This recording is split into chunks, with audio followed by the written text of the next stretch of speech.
la urea es una sustancia química que lo producen los organismos vivos de tipo animal, pero que en un descubrimiento se sintetizó a partir del aire, del nitrógeno atmosférico, que aproximadamente está compuesto por un 75 a 78% de nitrógeno, y con CO2, que también está compuesto del aire.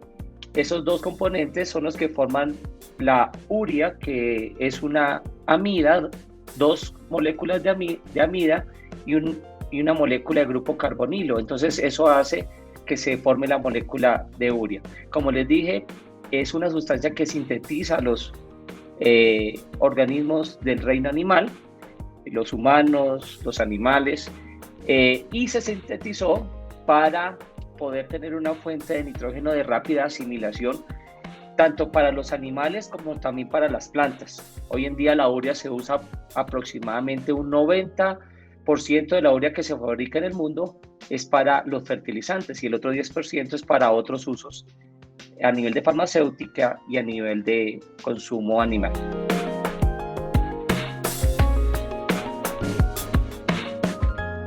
La urea es la mayor fuente de nitrógeno que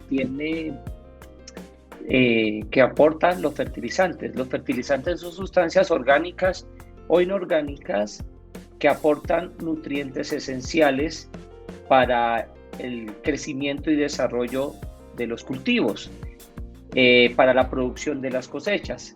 Dentro de estos elementos esenciales hay unos que son macronutrientes y otros que son micronutrientes, y dentro de esos macronutrientes el nitrógeno representa aproximadamente, respecto al requerimiento o la demanda que necesitan los cultivos, puede estar entre el 25 y el 30% de lo que puede requerir un cultivo de nutrientes. Entonces, por eso se hace importante. Casi el 30% de los nutrientes o del alimento que requieren los cultivos se basa en la fertilización nitrogenada.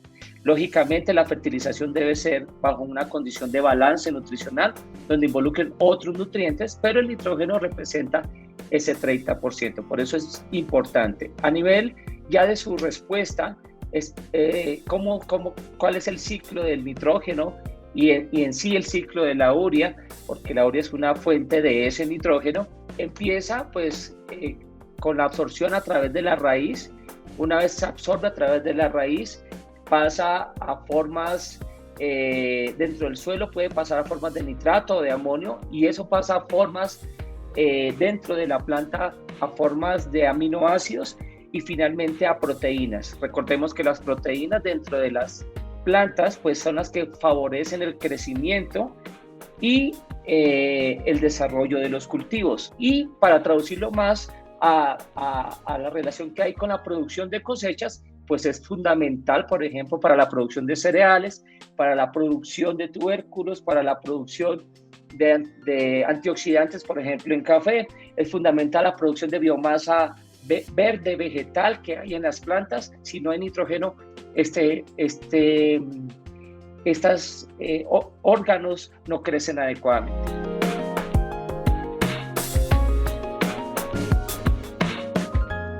Todo el mundo está en condiciones de producir urea por la fuente. La fuente de la urea es en la atmósfera. En la atmósfera encontramos tanto en Colombia como en Ucrania, como en Rusia, como en China, como en Japón, hay un 75% de nitrógeno. O sea, y hay CO2. El problema no es la fuente. El reto, o llamémoslo más como un reto, es la producción energética para sintetizar la urea. Ese es el reto. Y esa producción energética o esa energía que se requiere, se habla de gigatoneladas de energía para producir la urea. Entonces, eso requiere la mayor fuente de energía, porque se requiere presión y temperatura. Para romper las moléculas de ese enlace que hay en la atmósfera, se requiere alta presión y temperatura. Y para sintetizar ese carbono y evitar efectos de gases invernadero, pues se requiere un sistema muy eficiente. Así que sí pudiéramos hacerlo, pero yo creo que el reto primero es la energía, la parte energética. Entonces, si tenemos una considerables yacimientos de gas, porque la urea se produce principalmente, el 90% de la urea del mundo se produce con gas y el otro 10% se produce con carbón.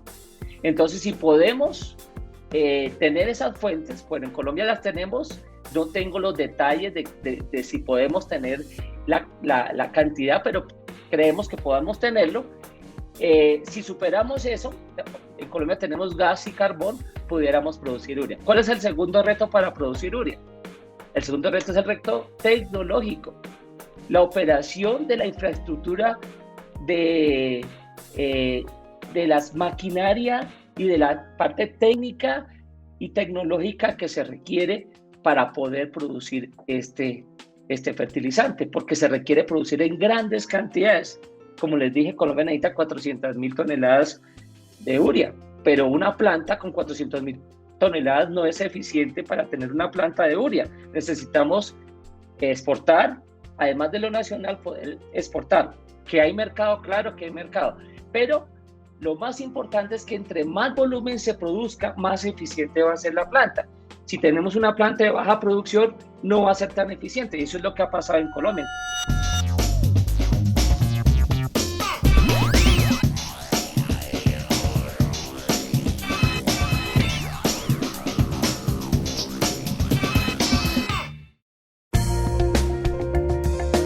Universidad Nacional de Colombia, proyecto cultural, científico y colectivo de Nación.